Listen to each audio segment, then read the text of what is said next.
영광 할렐루야. 기쁜 찬송 부르면서 천국 가겠네. 주님께 영광 할렐루야. 하나님의 자녀여 크게 찬송 부르며 밝고 거룩한 길로 기쁨으로 나아가 주의 보좌 앞으로 속히 들어가겠네. 주님께 영광 할렐루야. 잠시 후에 우리 모두 주를 보겠네. 주님께 영광 할렐루야. 영광스러운 보좌 위에 거룩하신 주. 주님께 영광 할렐루야. 하나님의 자녀여 크게 찬송 부르며 밝고 거룩한 길로 기쁨으로 나아가 주의 보좌 앞으로 속히 들어가겠네. 주님께 영광 할렐루야. 만국 백성 천국에서 소리 높여서 주님께 영광 할렐루야. 하겠네. 주님께 영광 할렐루야. 하나님의 자녀여 크게 찬송 부르며 밝고 거룩한 길로 기쁨으로 나아가 주의 보좌 앞으로 속히 들어가겠네. 주님께 영광 할렐루야. 전능하사 천지를 만드신 하나님 아버지를 내가 믿사오며 그 외아들 우리 주 예수 그리스도를 믿사오니 이는 성령으로 잉태하사 동정녀 마리아에게 나시고 본디오 빌라도에게 고난을 받으사 십자가에 못 박혀 죽으시고 장사한 지 사흘 만에 죽은 자 가운데서 다시 살아나시며 하늘에 오르사 전능하신 하나님 우편에 앉아 계시다가 저리로서 산자와 죽은 자를 심판하러 오시리라. 성령을 믿사오며 거룩한 공예와 성도가 서로 교통하는 것과 죄를 사하여 주시는 것과 몸이 다시 사는 것과 영원히 사는 것을 믿사옵나이다. 아멘.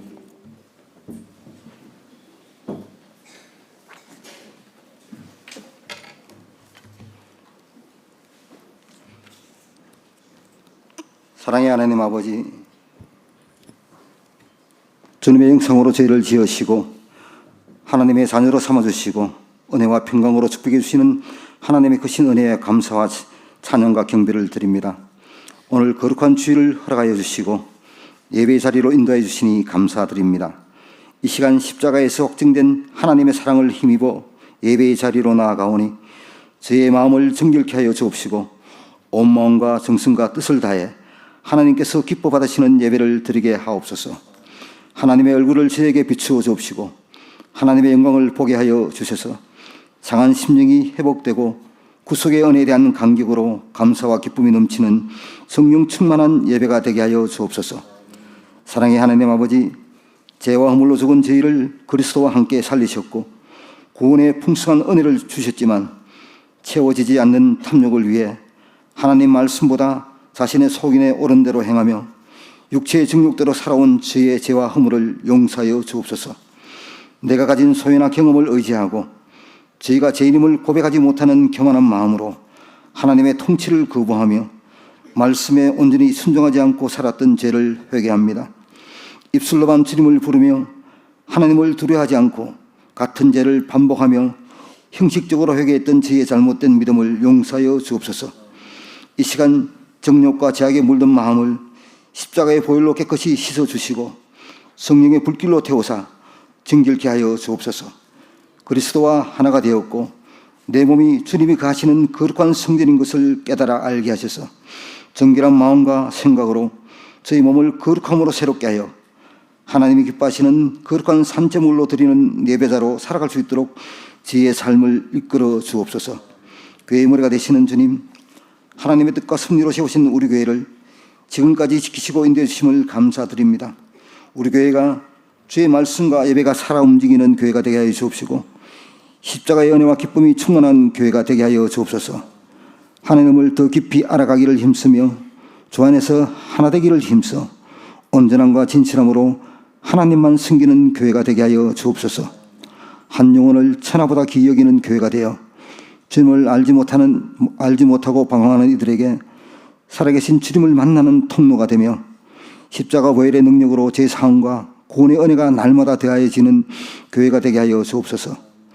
주님의 마음을 품고 이웃을 내 몸같이 사랑으로 섬기며 세상 속에서 하나님의 영광을 드러내는 교회가 되게 하여 주옵소서. 사랑의 주님, 주일학교가 부흥되기를 원합니다. 여러 가지 어려움 속에서 실험하고 있는 다음 세대가 주님만을 예배하고 복음 전파에 힘쓰는 거룩한 부흥의 세대로 세워지기를 간절히 원합니다. 세상의 어두운 문화에 미혹되지 않고 복음 안에서 자신의 참된 가치를 발견할 수 있도록 인도하여 주옵소서. 곧 있을 주일학교 여름 사역을 위해 주님의 마음을 품고 사랑과 열심으로 기도하며 준비하는 교역자와 교사들에게 능력과 지혜를 다해 주시길 원합니다. 말씀을 가르칠 때 학생들이 하나님의 말씀을 점점 더 이해함으로 하나님 말씀이 삶의 기준이 되어 하나님의 말씀을 따라 사는 자녀들로 세워지는 역사가 일어나게 하옵소서. 말씀을 통하여 하나님을 인격적으로 만나고 받은 은혜를 기억하며 내게 맡겨진 소명을 깨닫는 은혜를 허락하셔서 세상 속에서도 하나님의 영광을 위해 살아가는 학생들이 되게 하여 주옵소서. 우리 교회가 복음을 전하는 선교사에게 힘쓰는 교회가 되기를 소망합니다. 잃어버린 영혼을 구원하시길 원하시는 주님의 사랑을 들고 일방을 향해 나아가는 선교사님에게 날마다 힘주시고 은혜를 부어 주옵소서. 선교지와 가정이 주님의 보호 아래 머물게 하시고 필요를 따라 공급하시는 하나님의 역사하심을 누리게 하옵소서. 북한과 종교적 핍박을 받고 있는 나라에도 자유롭게 복음이 전파되고 예배가 회복되는 은혜를 베풀어 주시길 간절히 원합니다.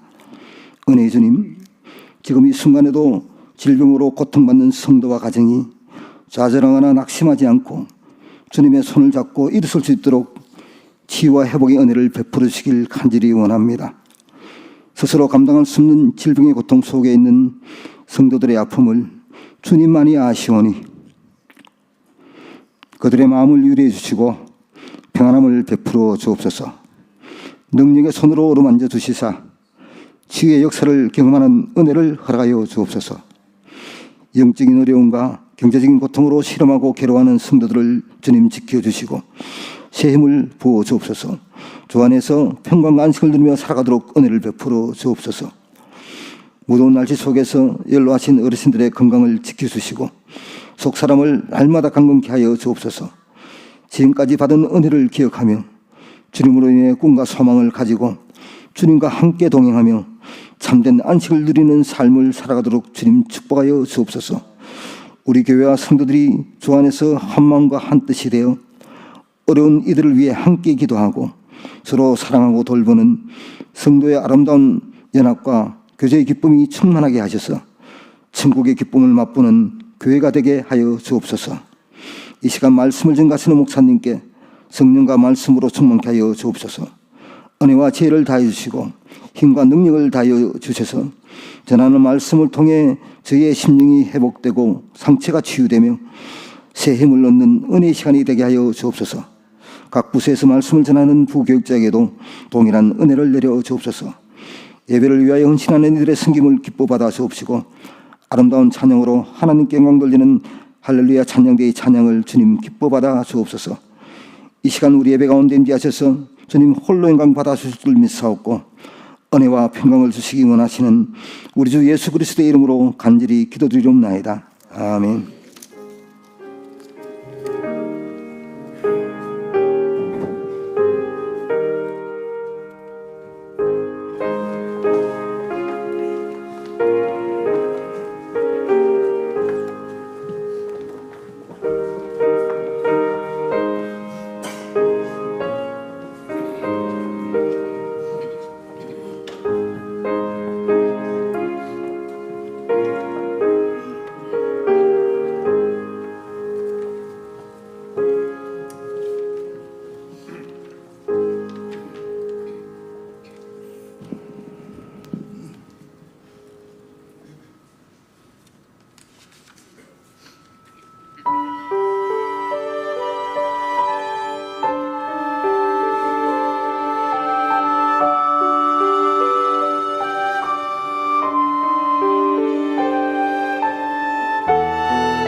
아멘.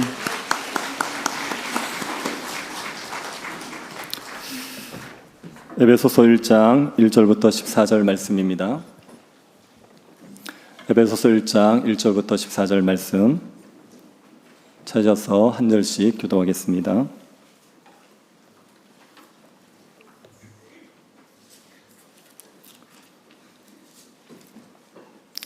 1장 1절부터 14절 말씀 찾았으면 한 절씩 교독하도록 하겠습니다.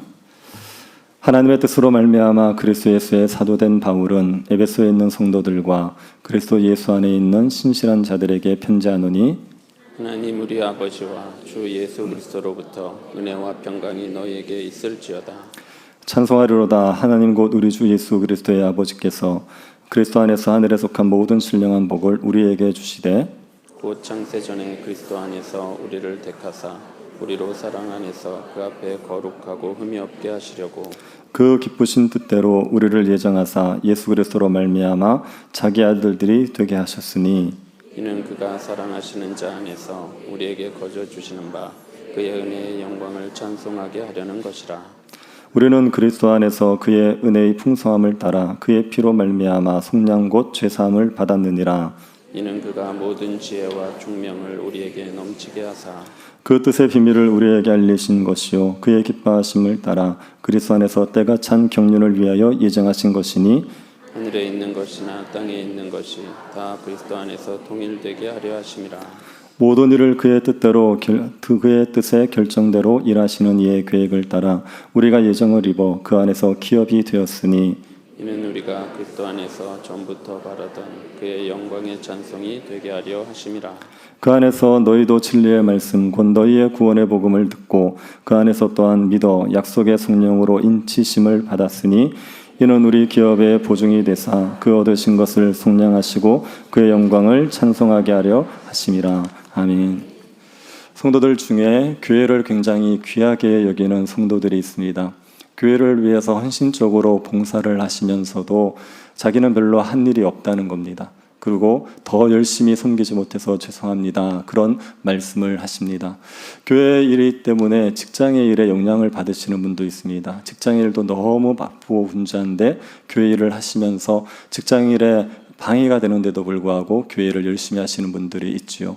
그리고 또 교회에 주중에도 오셔서 교회를 돌보시는 분들이 있습니다. 교회 일이 있다 그러면 수시로 오셔서 교회 일을 하시는 분들이 있죠. 이런 분들은 사도 바울과 같은 마음을 가지신 분들입니다. 사도 바울이 이런 고백을 했습니다. 나는 이제 너희를 위하여 받는 괴로움을 기뻐하고 그리스도의 남은 고난을 그의 몸된 교회를 위하여 내 육체에 채우노라. 내가 너희를 위하여 받는 괴로움을 기뻐한다. 내가 교회를 위하여 받는 괴로움을 기뻐한다고 얘기하는 겁니다. 교회를 위한 수고에는 괴로움이 따르게 되어 있습니다. 그런데 그것을 괴로워하는 게 아니라 그것 때문에 고통스러워하는 게 아니라 기쁘게 감당하는 거지요. 여러분 교회를 이렇게 귀하게 여겨서 교회로 인한 괴로움을 당하는 것도 기뻐하시는 성도들이 있습니다. 반면에 교회를 굉장히 가볍게 여기시는 분들도 있습니다. 교회를 오는 것을 크게 중요하게 생각하지 않습니다.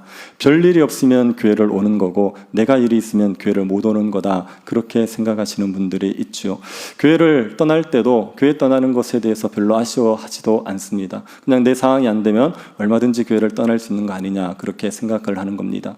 그리고 자기는 교회를 다니는데 자녀들을 교회를 다니게 안 하는 경우도 있습니다. 고3같이 자녀가 바쁠 때가 되면 엄마는 가서 교회에서 기도할 테니까 너 학원 가서 공부해라 그렇게 얘기하는 거예요. 자녀들이 교회 다니는 것에 대해서도 크게 중요하게 생각하지 않는 경우도 있습니다. 교회의 사이즈가 좀 크면 성도들이 좀 많이 모이면 그러면 굉장히 교회를 좀 귀하게 여기는 측면이 있는데 근데 교회가 작으면 성도들이 몇 명 모이지 않으면 그러면 작은 교회를 무시하는 경향도 있죠. 교회에 대해서 가볍게 여기시는 분들이 있습니다. 같은 교회인데 어떤 분들은 교회를 굉장히 중요하게 여겨요. 같은 교회를 어떤 분은 가볍게 혹은 업신 여깁니다. 이유가 무엇입니까? 어디에서 차이가 있는 겁니까? 그건 교회를 알고 있느냐의 차이가 있습니다. 교회가 어떤 곳인지를 아느냐, 교회가 어떤 곳인지를 모르냐의 차이지요. 교회가 어떤 곳인지를 알면 교회를 귀하게 여길 수밖에 없습니다. 교회를 위하여 받는 괴로움을 기뻐한다고 얘기할 정도로 교회를 귀하게 여깁니다. 교회에 대한 가치, 교회를 모르면 교회를 귀하게 여기지를 않습니다. 교회는 가벼운 거고 그냥 무시해도 괜찮은 것으로 생각할 수가 있게 되는 거지요. 교회를 아느냐 모르냐에 따라서 교회를 대하는 태도가 달라집니다. 뿐만 아니라 교회에서 누리는 복도 달라지게 되어 있습니다. 교회를 아는 사람들은 교회 가운데서 충만함을 누립니다. 하나님의 나라를 맛본다고 말할 정도로 교회에서 풍성한 은혜를 누리지요. 교회를 모르는 사람들은 교회를 와도 큰 유익이 없습니다. 예배 때 이제 마음에 좀 와닿는 것들이 좀 있으면 좋다 생각할 수 있지만, 그러나 교회 생활에 대해서 크게 유익을 못 누립니다. 그러니 교회를 와도 그만 안 와도 그만이라고 생각할 수 있게 되는 거죠. 성도에게 있어서 교회는 없어서는 안 됩니다. 교회가 없는 신앙생활 상상도 할 수가 없는 겁니다. 성도가 교회와 분리되어서 존재할 수 있다는 것 자체가 말이 안 됩니다. 폴 트리니아라는 사람이 이런 얘기를 했습니다. 혼자서는 할 수 없는 것 둘이 있다. 하나는 결혼이고 하나는 그리스도인이 되는 것이다. 우리가 결혼을 혼자 할 수 없지 않습니까? 그리스도인 되는 것도 혼자 할 수 없습니다. 우리가 그리스도인이 되면 반드시 교회와 연합이 되어지고 다른 성도와 함께 하는 것이 혼자 그리스도인이 되는 법이 없습니다. 그래서 우리가 교회를 알아야 됩니다. 교회가 어떤 곳인지를 알아야 교회를 귀하게 여길 수 있고, 그리고 교 안에서 하나님이 주시는 복들을 풍성히 누리면서 살아갈 수가 있습니다. 우리에게 교회를 알려주는 성경책이 에베소서입니다. 에베소서를 보면 교회가 어떤 곳인지를 알 수 있고 교회에서 어떻게 우리가 생활해야 되는지를 알 수가 있습니다. 우리가 이 에베소서를 통하여서 교회를 알고 여러분이 교회의 충만함을 누릴 수 있게 되기를 바랍니다.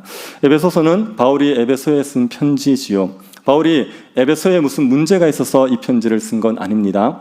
에베소 교회에다가 그냥 교회를 알려주고 싶은 겁니다. 너희들이 교회 생활을 어떻게 해야 되는지를 알려주고 싶은 겁니다. 그래서 일반적으로 어떤 교회든지 다 통용될 수 있는 이야기를 기록한 겁니다.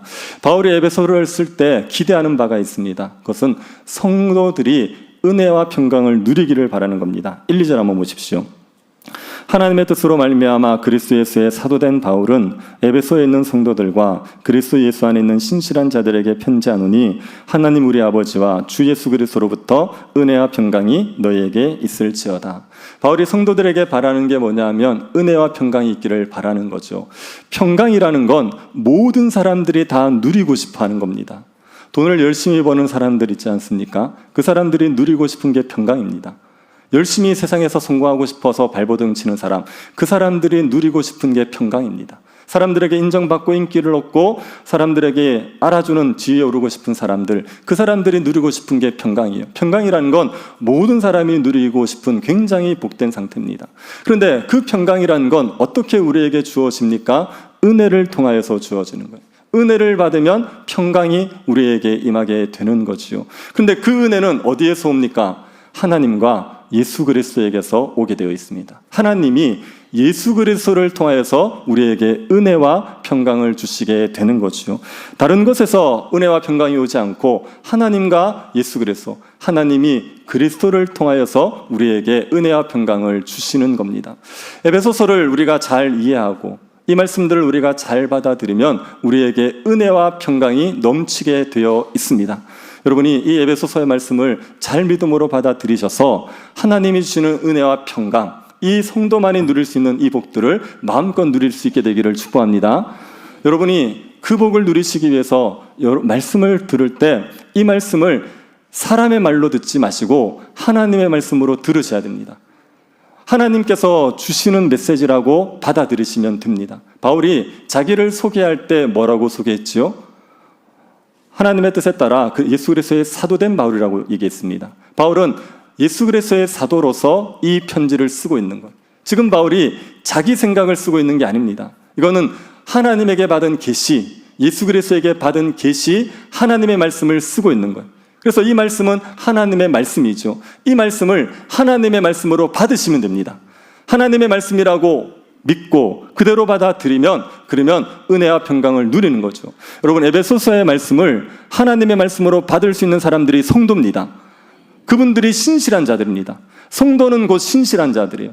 성도는 하나님을 믿는 믿음으로 살기 때문에 신실한 자입니다. 그리고 성도들은 믿을 수 있는 사람들이기 때문에 신실한 자들입니다. 성도와 신실한 자는 같은 자들. 하나님의 말씀을, 이 에베소서의 말씀을 하나님의 말씀으로 받아들일 수 있는 사람들은 성도고 신실한 자들이고, 여기에 아멘하면 누구든지 은혜와 평강을 누리게 되는 겁니다. 말씀이 믿어지지 않는 분들은 아직 성도가 아닌 거죠. 그런 분들은 이 말씀을 지금이라도 믿음으로 받아들이시면 됩니다. 여러분이 지금이라도 선포되어지는 말씀이 사람의 생각이 아니라 하나님의 말씀이라고 마음에 믿고 이걸 받아들여 버리면, 믿으면, 그러면 여러분의 삶에 평강과 은혜가 넘쳐나게 되는 겁니다. 이 말씀을 그대로 받아들이는 사람은 누구든지 간에 평강과 은혜와 평강을 누릴 수 있게 됩니다. 하나님께서 우리에게 주신 은혜를 주신, 그 은혜를 주신 것을 설명하기 위해서 바울이 이 편지를 쓴단 말입니다. 그러면 하나님이 우리에게 주신 은혜라는 건 뭡니까? 3절부터 14절이 그 은혜를 얘기하고 있습니다. 하나님이 어떤 은혜를 베푸셨는지 보지요. 3절입니다. 찬송하리로다. 하나님 곧 우리 주 예수 그리스도의 아버지께서 그리스도 안에서 하늘에 속한 모든 신령한 복을 우리에게 주시되. 하나님이 우리에게 은혜를 주셨어요. 어떤 은혜를 주셨습니까? 우리에게 신령한 복을 주셨습니다. 신령한 복이란 얘기는 영적인 복이란 얘기입니다. 눈에 보이지 않는다는 얘기입니다. 하나님이 구약의 성도들에게는 영적인 복만 주신 게 아니라 물질적인 복을 같이 주세요. 그래서 구약의 성도들은 자녀가 많습니다. 구약의 성도들은 부자입니다. 구약의 성도들은 높은 지혜에 오릅니다. 하나님을 신실하게 섬기면 섬길수록 물질적인 복을 같이 받는 겁니다. 구약의 성도들에게 이렇게 물질적인 복을 주신 이유는 신약의 성도들에게 주시는 영적인 복이 얼마나 좋은지를 알려주는 거예요. 말로만 해서는 모르니까 그림으로 보여주시는 겁니다. 그래서 신약의 성도들에게 주시는 복의 핵심은 물질적인 복이 아니라 영적인 복이 핵심입니다. 그러면 신약의 성도들에게는 물질적인 복을 주십니까? 안 주십니까? 아니, 주십니다. 하나님 그렇게 야박하게 보시면 안 됩니다. 하나님 신약의 성도들에게 물질적인 복을 주세요. 그런데 신약의 성도들에게 약속된 물질적인 복은 일용할 양식이에요. 하나님이 우리가 살아가는 데 필요한 일용할 양식은 반드시 주시겠다고 약속하셨어요. 우리가 부자가 되는 문제는요, 은사의 문제입니다. 그 사람에게 부를 더 주셔서 선한 일을 하라고 부를 은사로 주시는 문제지만, 그러나 모든 신자들에게 일용할 양식은 물질적인 복으로 약속이 되어 있는 겁니다. 그런데 복의 핵심은 영적인 복입니다. 눈에 보이지 않는 복이 하나님께서 주시는 복의 핵심인 거지요. 그래서 이 신약의 성도들이 누린 영적인 복은 성도가 되면 모든 복을 다 누리게 되어 있습니다. 누구든지 성도가 되지 않습니까? 그 사람에게 하나님께서 하늘에 속한 모든 신령한 복을 다 주시는 거예요.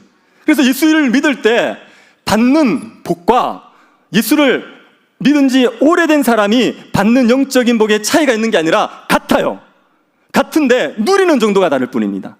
하나님께서 예수를 믿을 때 동일한 모든 영적인 복을 다 주시는 거예요. 그런데 그것을 얼마나 누리느냐의 정도에 있어서 차이가 있을 뿐, 예수 믿으면 영적인 복, 모든 영적인 복을 다 주시게 되어 있습니다. 그 복이 무엇입니까? 5절에 그 복을 이야기하고 있습니다. 한번 읽어볼까요? 그 기쁘신 뜻대로 우리를 예정하사. 하나님께서 우리에게 주신 영적인 복은 하나님의 아들들이 되는 것, 하나님의 자녀가 되는 것이 하나님이 주시는 영적인 복입니다. 하나님의 자녀가 되면 복을 다 받은 거예요. 왜 그렇습니까? 자녀는 아버지의 것들을 누릴 수 있어요. 아버지가 가진 것들을 다 누릴 수 있는 게 자녀 아닙니까? 구약의 인물 중에 이삭은 굉장히 복을 받은 사람입니다. 이삭은 굉장한 거부로 살았죠. 태어날 때부터 부자였습니다. 이삭이 왜 그렇게 부자였습니까? 아버지가 부자였거든요. 아버지 아브라함이 종이 많았고 가축이 많았어요. 거부였습니다. 그래서 이삭은 그 아버지 것 다 물려받은 거예요. 그러니까 이삭은 태어날 때부터 부자였고 죽을 때까지 부자로 사는 거예요. 아버지를 잘 만나서 그 복을 다 누린 거죠. 자녀라는 건 아버지의 것들을 같이 누리는 겁니다. 예, 제가 이렇게 우리 애들하고 차를 타면 애들이 자꾸 우리 차 이렇게 얘기합니다. 상당히 기분 나쁩니다. 자기들은 차 탈 때 한 푼도 보태지 않았거든요. 물론 저도 보탠 거 없습니다. 우리 집 사람이 샀지만. 그러나 자꾸 자기 차래요. 아니 무슨 자기가 돈을 냈다고요. 근데 자꾸 자기 차라 그래요. 그래서 제 거를 막 자기 것처럼 쓰는 겁니다. 그건 아들의 특권 아닙니까? 그래서 아들이 되면, 그러면 아버지가 가지고 있는 걸 다 누릴 수 있단 말이에요. 그래서 하나님의 자녀된 게 모든 영적인 복을 다 받은 거라고 얘기할 수 있는 거죠. 하나님의 자녀가 된 건 이루 말할 수 없는 은혜입니다. 이거는 그 자녀가 돼서 누리는 복을 생각해도 은혜고요. 그 다음에 하나님이 우리를 자녀 삼기 위해서 하신 일을 봐도 이게 말할 수 없는 은혜입니다. 우리를 자녀 삼기 위해서 하나님, 삼위 하나님께서 하신 일이 있습니다. 성부께서 하신 일이 있죠. 4절 보십시오.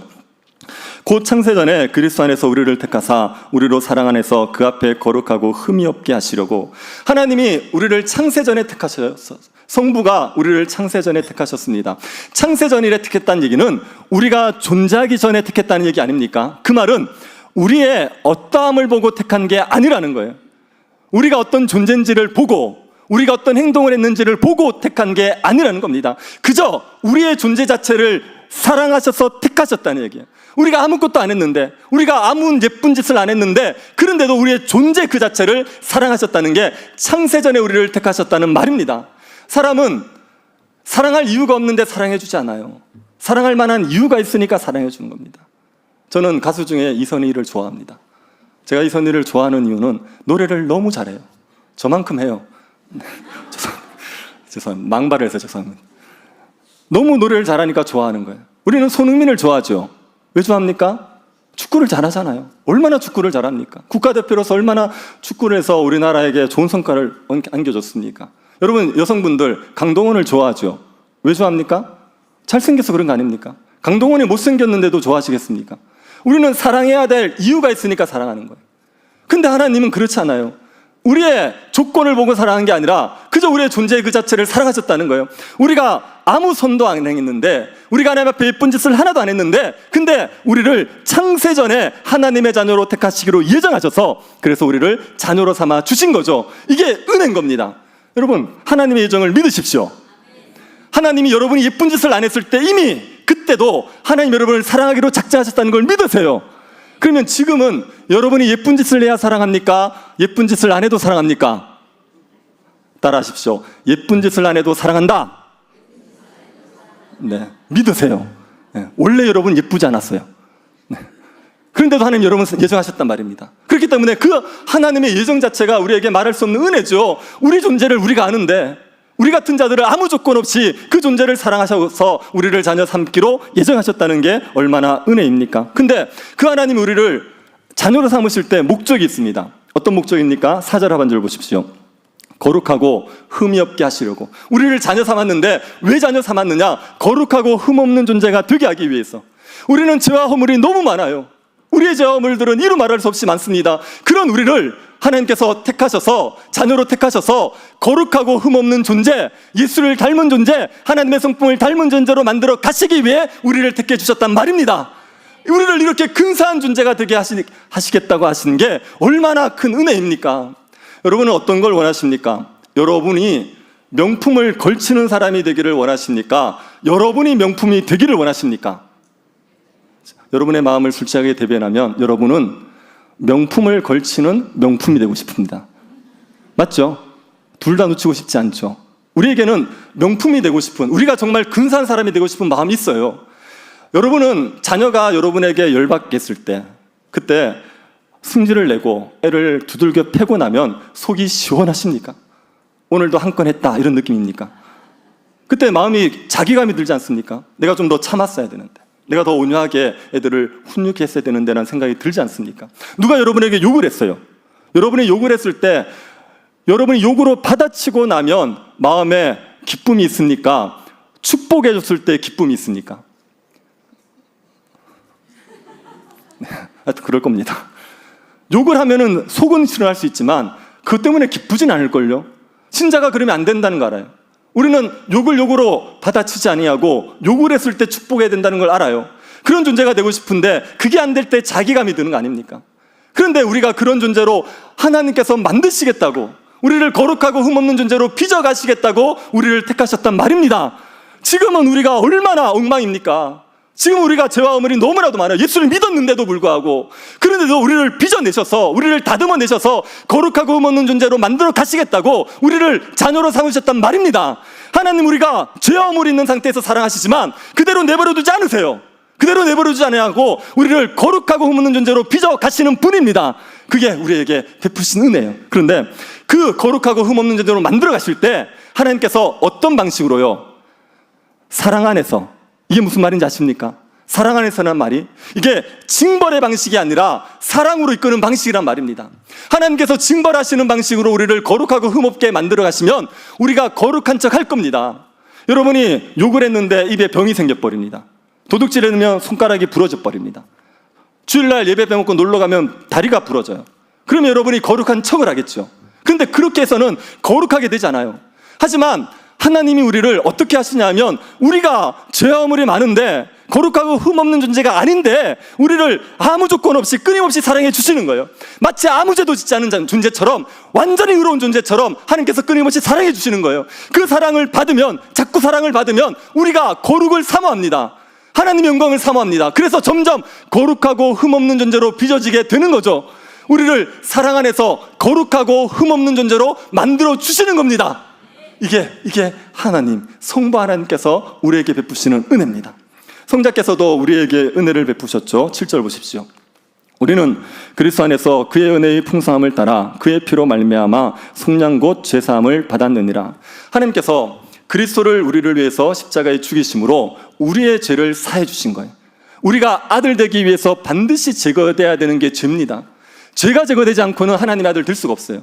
그런데 하나님께서 그 죄의 문제를 제거하기 위해서 예수님을 십자가에 죽이신 거예요. 예수님은 우리의 죄를 제거하기 위해서 십자가에서 죽으신 겁니다. 우리가 받아야 될 죄 형벌을 대신 받으신 거예요. 왜 예수님이 십자가를 지시고 죄가 용서를 받습니까? 하나님이 그냥 용서해 주면 안 됩니까? 여러분, 죄는 벌을 받아야지 사라지는 겁니다. 죄는 절대로 그냥 사라질 수 없습니다. 벌을 받지 않으면 죄는 그대로 있는 거예요. 우리가 밀양 성폭행 사건을 들으면서 분노를 해요, 사람들이. 이유가 뭔지 아십니까? 그 사람들의 죄가 그대로 있어서 그래요. 그 사람들이 벌을 안 받았습니다. 어리다고 합의를 했다고 벌을 안 받았어요. 그런 상태에서 죄가 그대로 있는데, 그런데 그들이 자꾸 잘 사니까, 그러니까 분노가 일어나는 거예요. 그 피해자들은 그 고통을 사는데 죄에 대한 벌을 받지 않으면 죄의 문제는 해결되지 않아요. 그래서 우리의 죄를 해결하기 위해서는 누군가가 벌을 받아야 되는 거예요. 우리가 벌을 받으면 지옥 가는 거예요. 근데 우리 대신에 예수님에게 하나님이 벌을 내리심으로 우리의 모든 죄가 사라지게 만들어 주신 겁니다. 예수 그리스도가 그 십자가에 피 흘리심으로 말미암아 우리의 죄를 사해내신 거예요. 이게 얼마나 놀라우신 은혜입니까? 이게 얼마나 놀라우신 은혜입니까? 그리스도께서 우리를 위해 죽었는데 우리가 어떤 자라고요? 우리가 연약한 자고요? 우리는 경건하지 않은 자고, 우리는 죄인이고, 우리는 하나님과 원수된 자예요. 그런 자를 위해서 아들이 십자가에 죽었어요. 아들을 십자가에 못 박았습니다. 이게 말할 수 없는 은혜죠. 그런데 이 죄사함이 전부가 아니라 우리에게 주시는 더 큰 구원을 이루기 위한 출발입니다. 여러분, 7절을 다시 한번 보시면 죄사함 앞에 어떤 단어가 있습니까? 속량이라는 단어가 있죠. 속량 곧 죄사함 이렇게 되어 있죠. 속량과 죄사함은 같은 단어가 아닙니다. 같은 의미가 아닙니다. 속량이라는 건 구원 전체를 얘기하는 거예요. 죄사함은 출발을 얘기하는 거예요. 그래서 우리의 구원 전체를 이루기 위해서 주님께서 죄사함을 시작해 주신 겁니다. 십자가에서 죽으심으로. 그러면 우리가 전체 그 주님의 십자가로 말미암아 우리가 전체적으로 누리게 될 구원은 뭐냐? 그게요, 그리스도 안에서 통일된 세상에서 살아가는 겁니다. 8절 한번 보시겠습니까? 이는 그가 모든 지혜와 총명을 우리에게 넘치게 하사. 하나님이 우리에게 지혜와 총명을 넘치게 하셨습니다. 자, 저를 한번 보시고 대답해 주십시오. 여러분은 예수님을 믿으시죠? 그러면 여러분에게 지혜와 총명이 넘친 거예요. 하나님의 지혜와 총명이 넘친 겁니다. 이거는 우리의 지혜로 깨닫는 게 아니거든요. 하나님께서 지혜와 총명을 주셨기 때문에 우리가 깨달은 거예요. 예수를 믿게 된 거예요. 지혜와 총명을 넘치게 하셔서 그분께서 뭘 하시느냐? 하나님의 뜻의 비밀을 알게 하시는 겁니다. 9절 보십시오. 그 뜻의 비밀을 우리에게 알리신 것이요 그의 기뻐하심을 따라 그리스도 안에서 때가 찬 경륜을 위하여 예정하신 것이니. 하나님 우리에게 지혜와 총명을 주셔서 하나님의 경륜을 알게 하십니다. 경륜이라는 얘기는 계획이라는 얘기예요. 하나님이 세상을 만드실 때, 세상을 창조하실 때 어떤 세상을 만드시겠다는 계획을 가지고 계셨어요. 그 하나님의 계획이 우리에게 감춰져 있습니다. 이거는 사람의 지혜로 알 수 없는 겁니다. 하나님이 깨닫게 해주시고 하나님이 알려주셔야지 알 수 있는 그 하나님의 계획이 있습니다. 그래서 그걸 가리켜서 비밀이라고 얘기하는 거예요. 하나님께서 그 뜻의 비밀, 하나님이 세상을 만들어 가시고자 하시는 그 계획을 우리에게 알려주기 위해서 우리에게 지혜와 총명을 넘치도록 주신 겁니다. 그런데 그 하나님의 계획은 뭡니까? 10절 보십시오. 같이 한번 읽어보겠습니다. 시작. 하늘에 있는 것이나, 네, 하나님의 비밀, 하나님이 세상을 향해 가지고 있는 계획은 하늘에 있는 것이나 영적인 것이나 땅에 있는 것이나 물질적인 것이나 다 모든 것이 그리스도 안에서 통일되는 세상을 만들겠다는 거예요. 그리스도 안에서 통일된다는 건 예수 그리스도의 통치 아래 모든 만물이 질서와 조화를 이루는 상태를 이야기하는 겁니다. 저를 한번 따라 합시다. 그리스도 안에서 통일은 이런 겁니다. 예수 그리스도의 통치 아래 모든 만물이 질서와 조화를 이루는 상태, 이게 그리스도 안에서 모든 만물이 통일된다는 거예요. 에덴 동산이 이런 동산이었거든요. 근데 범죄로 말미암아 잃었잖아요. 이게 지금 다시 회복된다는 겁니다. 누구로 말미암아요? 예수 그리스도로 말미암아. 예수 그리스도가 오심으로 말미암아 이게 회복된다는 거예요. 하나님께서 이 땅의 모든 것들이 예수 그리스도의 통치 아래 복주하게 만들어서 질서와 조화를 이루는 세상, 해됨이 없는 세상, 상함이 없는 세상, 그 어떤 아픔도 고통도 없는 세상을 만들어 가시겠다는 겁니다. 그 계획을 가지고 계셨어요. 그래서 그 계획을 주님이 때가 되었을 때 이루셨습니다. 예수님을 이 땅에 보내심으로 말미암아 이 땅에 하나님의 나라가 시작되게 하신 거예요. 그리고 지금 하나님의 나라를 완성해 가고 계시는 겁니다. 그리고 예수님이 다시 재림하시게 되면 하나님께서 그 그리스도로 말미암아 통일되는 세상이 펼쳐지게 만드시는 겁니다. 그때는 완전한 평화가 있는 거예요. 그때는 완전한 사랑이 있는 겁니다. 완전한 의가 있는 겁니다. 그 나라를 하나님께서 만들어 가시는 거예요. 우리가 그 나라에 살 백성으로 하나님께서 택해 주셨다는 게 복입니다. 11절 보십시오. 모든 일을 그의 뜻의 결정대로 일하시는 이의 계획을 따라 우리가 일정을 입어 그 안에서 기업이 되었으니, 하나님은 모든 일을 그의 뜻의 결정대로 이루시는 분이에요. 하나님은 누구와 상의할 필요 없이 정하시면 됩니다. 그리고 하나님이 정하시면 그 뜻대로 다 이루어집니다. 그 하나님께서 우리를 그의 안에서, 그리스도 안에서 기업이 되게 하셨습니다. 이 말은 우리를 하나님의 백성 되게 하셨다는 얘기. 그리스도 안에서. 왜요? 그 그리스도로 말미암아 모든 것이 조화를 이루는 그 세상에서 영원히 살게 하기 위해서, 새하늘과 새 땅에서 영원히 살게 하기 위해서 예수 그리스도께서 우리를 위해서 십자가에서 죽어 주신 겁니다. 우리의 죄를 사하셨고 우리를 이 구원의 은혜를 누리는 백성 삼기 위해서 주님이 십자가에서 죽어 주신 거죠. 그러니 이게 얼마나 놀라운 은혜냔 말입니다. 여기서 끝이 아닙니다. 성령께서 우리에게 하신 일이 있습니다. 13절 보십시오. 그 안에서 너희도 진리의 말씀 곧 너희의 구원의 복음을 듣고 그 안에서 또한 믿어 약속의 성령으로 인치심을 받았으니, 하나님께서 우리에게 진리의 복음을 들려주셨죠. 복음을 듣고 우리가 믿었습니다. 우리가 믿을 때 무슨 일이 일어났냐 하면, 믿을 때 성령이 우리에게 오셨어요. 성령이 우리에게 임하셨습니다. 그래서 그 예수 그리스도를 믿음으로 말미암아 성령을 받은, 성령이 함께하는 존재가 된 겁니다. 이 성령은 약속의 성령입니다. 왜 약속의 성령이라고 얘기합니까? 구약의 선지자들이 성령을 보내겠다고 약속했습니다. 그리고 예수 그리스도도 제자들에게 성령을 기다리라고 약속하셨죠. 예수 믿는 모든 사람들에게 성령을 주겠다고 하나님께서 약속하셨습니다. 그래서 그 성령은 약속의 성령입니다. 그 성령이 우리에게 오시지 않습니까? 그러면 우리가 어떤 일이 벌어지냐면, 하나님께서 인을 쳐요. 인을 친다는 얘기가 도장을 찍는다는 얘기입니다. 우리가 하나님의 소유라고 도장을 빵 찍어주는 거예요. 이거는 깨라고 때리는 겁니다. 아시겠습니까? 하나님의 소유라고. 자, 저를 보시고 대답해 주십시오. 예수를 믿으십니까? 성령이 여러분에게 임하셨습니다. 여러분은 하나님의 도장으로 도장이 꽝 찍혀버린 거예요. 어떤 누구도 건드리지 못하는, 사탄이 절대로 강압적으로 끌어가지 못하는 하나님의 소유로 도장을 꽝 찍어버린 겁니다. 근데 그 성령이 우리의 기업의 보증도 되시는 겁니다.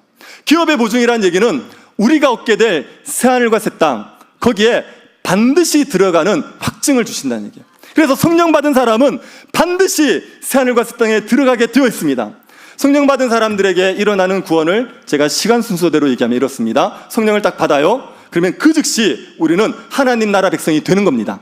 그래서 영적으로 하나님 나라 백성이 되는 겁니다. 자, 우리가 죽었습니다. 그러면 우리의 몸은 흙으로 돌아가죠. 우리의 영혼은, 우리가 죽으면, 성도가 죽으면 영혼은 어디로 갑니까? 다시요. 어디요? 성도의 영혼은 어디로 갑니까? 낙원으로 가요. 성경의 표현이 그래요. 그래서 영혼은 낙원에 갑니다. 거기에서 몸의 부활을 기다리는 겁니다. 예수 그리스도가 재림하시지 않습니까? 그러면 우리의 몸이 다시 부활해요. 신령한 몸으로 부활해요. 그래서 몸과 영혼이 합쳐져서 어디로 가죠? 산을 갔을 땅으로 가는 거예요. 그게 우리의 앞으로 이루어질 성령 받은 사람이 누리게 될 구원이란 말입니다. 근데 그 구원은 성령을 받았으면 반드시 이루어져요. 왜요? 성령이 기업의 보증이 되시는 분입니다. 기업의 보증이 되신다는 얘기는 하나님이 성령을 주신 게 계약금을 주신 거예요. 나머지 모든 구원을 이루어주겠다는 계약금으로 성령을 주신 겁니다. 계약금을 지불하면 잔금을 지불하겠다는 약속이잖아요. 성령을 우리에게 주셨다는 얘기는 우리의 나머지의 구원을 다 하나님께서 보장해 주시겠다고, 반드시 이루어주겠다고 성령을 우리에게 주신 겁니다. 그래서 성령이 기업의 보증이 되시는 분이죠. 우리를 예정하신 그 하나님께서 우리에게 성령을 주셔서 우리의 구원을 끝까지 완성해 가시겠다, 이 은혜를 우리에게 주신 겁니다. 네, 이 놀라운 얘기를 듣고 주무시는 분이 정말 놀랐습니다. 네, 할렐루야. 네. 여러분, 지금 우리의 구원이 하나님에게서 시작되었고 그분이 우리의 구원을 완성해 가실 거라는 거예요. 예정이라고 얘기하는 건 이 얘기라는 거예요. 예정은 하나님이 구원을 시작하셨고 그분이 완성해 가셨다는 겁니다. 여러분, 예정을 설명할 때 어떻게 설명하냐 하면 손을 맞잡는 걸로 설명합니다. 제가 여러분에게 손을 내밀었습니다. 여러분이 제 손을 잡아요. 그럴 때 이렇게 잡을 수 있죠. 여러분은 손에 힘을 안 주고 저만 손을 잡을 수 있습니다. 그러면 제가 제 힘으로만 끌어가는 거예요. 근데 제가 손을 내밀었는데 여러분만 손을 잡고 저는 손을 안 잡을 수 있어요. 그러면 여러분이 열심히 붙잡고 있어야 끌려오는 거예요. 그런데 저와 여러분이 같이 손을 맞잡습니다. 그러면 제가 끌어갈 뿐 아니라 여러분은 붙들고 오는 거죠. 만약에 여러분이 힘이 없어서 손을 놔요. 그렇다고 해서 손이 떨어집니까? 안 떨어져요. 붙들고 있는 또 다른 손이 있으니까. 예정이 그런 거예요. 하나님이 우리를 예정하셨다는 얘기는 하나님과 우리가 손을 맞잡은 거예요. 그래서 하나님이 우리를 끌어가십니다. 우리는 열심히 하나님을 붙들고 가지요. 근데 우리가 힘이 없어서 손을 놔도 하나님이 우리를 안 놓는단 말이에요. 끝까지 우리를 이끌어 가신단 말입니다. 그런 의미에서 우리에게 성령을 주셨어요. 그래서 예수를 믿는 사람들은 반드시 모든 구원을 다 누리게 되어 있습니다. 할렐루야. 네, 이걸 알면 그 사람 어떻게 됩니까? 뭐 하죠? 그 사람은 찬양하는 거예요. 그 사람은 하나님을 찬양합니다. 그래서 1장 3절이 뭐라고 시작됩니까? 찬송하리로다. 그리고 여기에 1장 3절부터 14절에 3번 반복되는 게 있습니다. 6절, 이는 그가 사랑하는 자 안에서 우리에게 거저주시는 바 그의 은혜의 영광을 찬송하게 하려는 것이라. 12절, 이는 우리가 그리스도 안에서 전부터 바라던 그의 영광의 찬송이 되게 하려 하심이라. 14절, 이는 우리 기업의 보증이 되사 그 얻으신 것을 속량하시고 그의 은혜의 영광을 찬송하게 하려 하심이라. 그의 영광을 찬송하게 하겠다는 걸 3번이나 반복하고 있습니다. 영광이라는 단어는 하나님의 속성의 총칭입니다. 하나님은 거룩하세요. 하나님은 사랑이 많으세요. 하나님은 진실하세요. 하나님이 영원 불변하세요. 이런 걸 다 합쳐서 한마디로 얘기하면 영광입니다. 근데 그 영광이라는 건 어디에서 풍성하게 드러납니까? 은혜에서 드러나는 거예요. 하나님의 은혜가 하나님의 영광을 드러내는 겁니다. 그래서 그 은혜의 영광을 찬송하게 하기 위해서 우리를 하나님께서 하나님의 자녀 삼아주신 게 그게 하나님의 은혜거든요. 그 은혜로 말미암아 하나님의 영광이 드러났으니까 그 하나님을 찬양하게 하기 위해서 우리를 하나님께서 자녀 삼으셨다고 얘기하는 겁니다. 그러니 이 은혜를 아는 자들이 마땅히 하는 게 하나님을 찬양하는 겁니다. 그래서 찬송은 예수 믿는 사람들이, 구원받은 사람들이 이 하나님의 은혜를 알기 때문에 찬양하게 되는 거죠. 여러분, 우리가 예수를 믿음으로 하나님의 자녀가 됨으로 복을 다 받았습니다. 하늘의 모든 실증한 복을 다 받은 겁니다. 성부께서 우리를 창세전에 예정해 주셨고, 성자께서 우리를 위해서 피 흘려 죽으셨고, 성령께서 우리에게 오셔서 인치시고 기업의 보증이 되어 주셨습니다. 그래서 우리의 구원은 확실하게 이루어졌고 이루어지게 되는 거죠. 이 은혜를 받은 사람들이 마땅히 하나님을 찬양하면서 살아가는 겁니다. 찬양을 잃어버리지 마십시오. 절대로 찬양을 잃어버리지 마십시오. 여러분, 예수를 믿는다면 이 찬양을 잃어버리지 마시기를 바랍니다. 제가 교회 다니시는 분들 중에, 성도들 중에 가난 때문에 힘들어하시는 분 보면 참 마음이 아픕니다. 안타깝습니다. 물질적으로 좀 여유가 있어서 좀 여유 있게 사셨으면 좋겠는데 그렇게 못 사시는 분들이 안타깝지요. 질병의 고통이 있어서 예수를 믿는데도 질병의 고통에서 못 벗어나시는 분들이 있거든요. 그런 분들 보면 너무 안타깝죠. 우리가 손톱 밑에 가시 하나만 박혀도 얼마나 괴롭습니까? 그런데 그 육체의 질고를 지고 사는 게 너무 안타깝죠. 사람들 때문에 많은 괴롭힘을 당하는 분들이 있어요. 가족들 때문에, 또 직장 동료들 때문에 너무 힘들게 고통 가운데 사시는 분들이 있어요. 너무 안타깝습니다. 근데 제가 이 말씀을 보면서 그분들에 대한 안타까움이 있고 그러지 않았으면 좋겠다는 마음은 들지만 절대로 불행하다라고는 생각지 않을 겁니다. 그분들은 절대로 불행하신 분 아닙니다. 예수를 믿었다면 절대로 불행하신 분 아닙니다. 누가 불행한 사람들입니까? 다 가진 것 같은데 그 안에 예수의 생명이 없는 사람들, 다 가진 것 같은데 예수 하나님의 자녀가 안 된 사람들, 그 사람들이 불쌍한 사람들이에요. 이 땅은 정말 나그네 길 같은 짧은 인생인데 이 짧은 인생에 하나님의 자녀가 되었다면 우리가 복을 다 받은 거거든요. 그러니까 절대로 불행하다고 생각지도 말고 불쌍하다고 생각지도 맙시다. 우리가 예수 그리스도를 믿음으로 하나님의 자녀가 된 것 때문에 하나님의 주신 복이 다 우리에게 부어졌다고 믿고 하나님을 찬양하면서 살아가는 주의 백성들이 될 수 있기를 간절히 바랍니다. 자비하신 하나님, 우리에게 은혜를 베풀어 주셔서 감사드립니다. 하늘에 속한 모든 신령한 복을 우리에게 허락하여 주심을 감사드립니다. 우리에게 이 복을 주시기 위하여 성부께서 예정하시고 성자께서 피 흘려 죽으시고 성령께서 우리에게 오셔서 인을 치시고 보증이 되어주심을 감사드립니다. 이 은혜 때문에 하나님을 찬양하며 살아가게 하여 주옵소서. 우리의 삶에 여러 가지 고난이 있어도 찬양을 잃어버리지 않도록 성령께서 우리에게 역사하여 주옵소서. 걸어가신 예수님 이름으로 기도드립니다.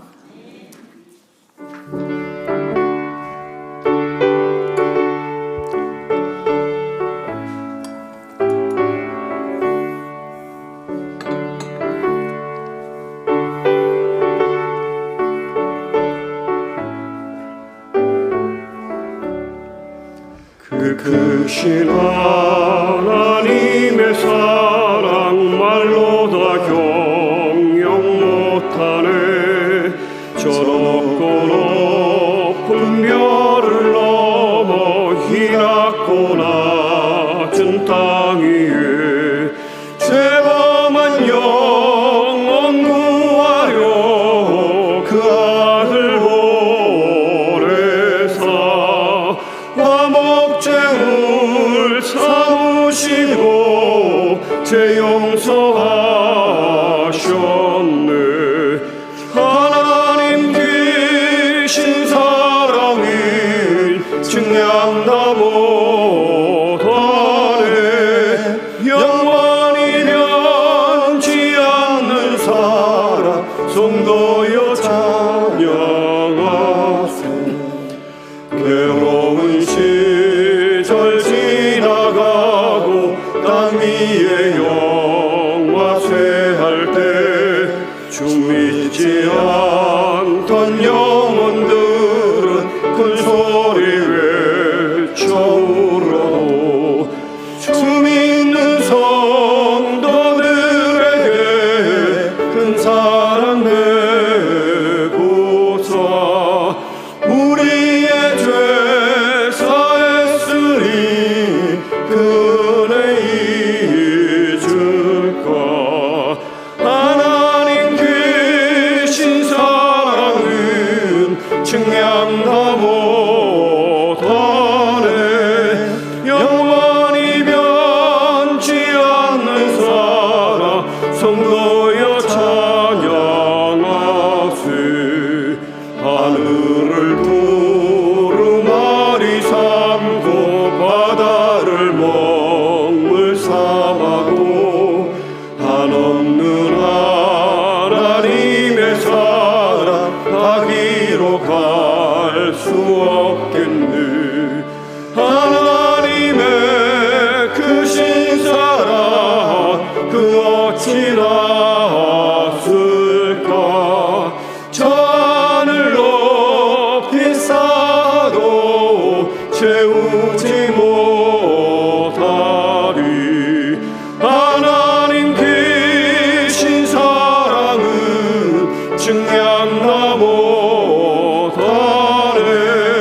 영원히 변치 않는 사랑 성도여 찬양하세.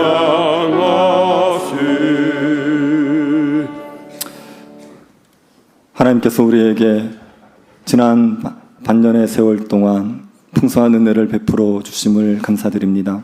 우리를 자녀 삼으시고 눈동자처럼 돌봐 주신 은혜로 매일을 살아가게 하여 주신 것을 감사드립니다. 하나님의 은혜에 감사함으로 드리는 모든 손길들을 기억하여 주시고 하나님께서 만족함으로 감사함으로 찬양함으로 살아갈 수 있을 영적인 부여함들을 날마다 부어 주옵소서. 드려진 모든 헌금들이 주의 나라를 위하여 합당하게 쓰여지게 하여 주옵소서. 경제적인 기운 가운데서 하나님의 긍휼을 구하고 있는 성도들을 돌아보아 주옵소서. 가뭄의 때 사르밧 가구의 기름과 가루가 마르지 않았던 것처럼 날마다 일용할 양식을 공급하여 주셔서 이 기근을 주의 은혜로 이겨내게 하여 주옵소서. 병상에서 하나님의 도움을 구하고 있는 성도들에게 은혜를 내리워 주셔서 속사람의 강건함을 허락하여 주옵소서. 우리에게 주어질 영광 때문에 즐거워할 수 있는 그 강건함을 주시고 주의 권능의 손을 펼치셔서 치유의 은혜를 베풀어 주옵소서. 하나님, 출산을 앞두고 있는 가정이 있습니다. 태중에 있는 아이와 산모를 지켜주셔서 순산할 수 있도록 주님께서 인도하여 주시고 자녀를 기다리는 가정에 태문을 열어 주옵소서. 결혼과 취업을 준비하는 청년들의 길을 주께서 열어 주옵소서. 영적 침체 가운데 있는 성도들에게 다시 복음이 믿어지게 하여 주셔서 일어나 하나님의 영광을 위해서 살아가게 하여 주옵소서. 교회를 떠나 있는 성도들 긍휼히 여겨 주셔서 다시 예배를 회복할 수 있도록 주님이 불러주시고 함께 하나님의 나라의 복을 누리며 주의 오심을 준비하게 하여 주옵소서. 하나님, 이 한 주간도 모든 성도들의 가정에 은혜를 베풀어 주셔서 평강 가운데 주의 일에 힘쓰며 살아갈 수 있도록 은혜 허락하여 주옵소서. 걸어가신 예수님 이름으로 기도드립니다.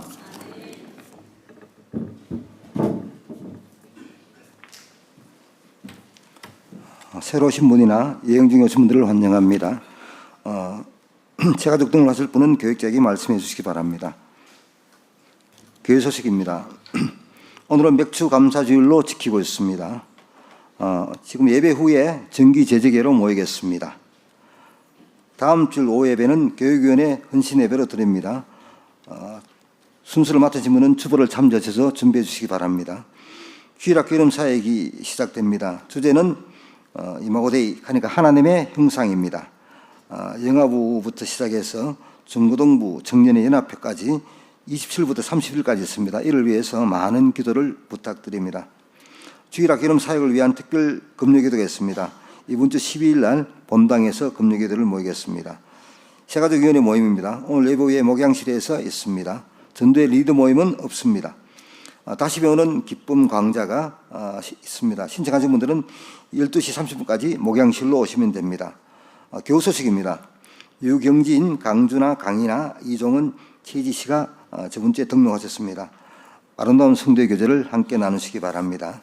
추가 광고 말씀드리겠습니다. 이번 주 목요일 10시에 인도네시아에서 사역 중인 박은희 선교사님이 오십니다. 현지인들과 함께 교회를 방문합니다. 인도네시아 분들이 은혜와 도전이 되는 시간이 될 수 있도록 많은 기도해 주시기 바랍니다. 감사합니다. 하나 빠졌습니다. 오늘 식사와 떡 제공은 봉산 찐갈비를 운영하시는 이순남 집사님과 최병일 집사님께서 점심을 내셨습니다. 맛있게 드시기 바랍니다. 고맙습니다. 세 가족 소개를 하도록 하겠습니다. 우리 유경진 씨, 강준아, 강인아 우리 가족 일어나 주시고, 네, 우리 이종원, 최희지 그리고 이 아이는 이신입니다. 우리 박수로 환영하도록 하겠습니다.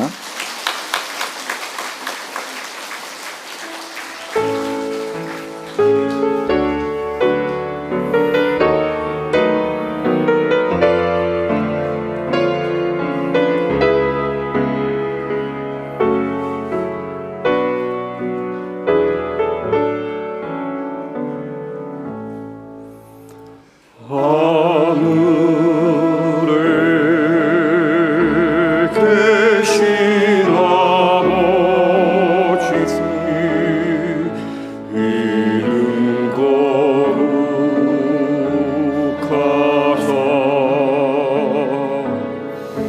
주님 나라 임하시고 뜻이 이루어지이다.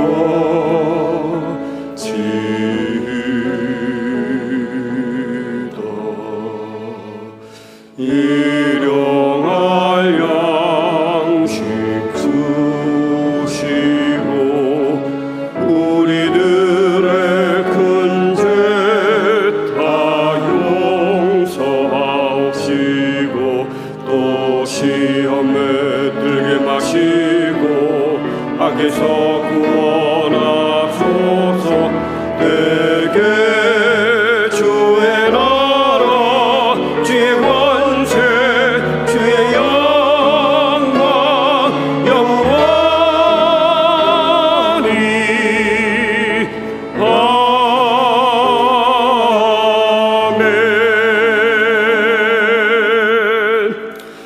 지금은 우리 주 예수 그리스도의 은혜와 하나님의 사랑과 성령의 교통 유로하심이 사랑하는 주의 백성들 머리 위에 지금으로부터 영원토록 함께 있을지어다. 아멘.